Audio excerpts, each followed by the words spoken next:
Social networks are only as fun as the people who are on them, and that's what makes sharing such a key component of every major social network. From retweets on Twitter to reposts on Instagram, being able to share a meme or your friend's photos are a must, and thankfully, Facebook isn't left out of this.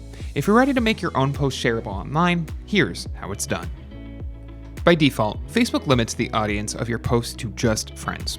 Considering that, Facebook has removed the share button from posts with this setting, so anyone who isn't on your actual friends list can't see your post as the setting intends. To make a post shareable, you'll have to set the post's audience setting to public. To do that with a previous post on desktop, just find the post you want to make public and click on the icon under your name next to the time or date you've posted. A window should pop up that allows you to select your audience. Just click on the public setting and the icon will change to a tiny globe. From here, your friends will be able to share your post. If you want to make a new post shareable from the start, just click on the drop-down menu under your name when you create a post, then select the public setting.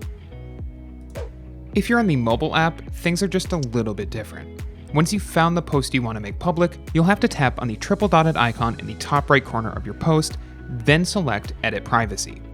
From here, just tap on Public, then tap back, and the setting should automatically save. If you want to make a new post shareable from the start, just tap on the drop-down menu under your name when you create a post. Tap on the public setting, then tap back and write your post as usual. If you like this guide, make sure you subscribe for all sorts of videos covering Facebook and other technology.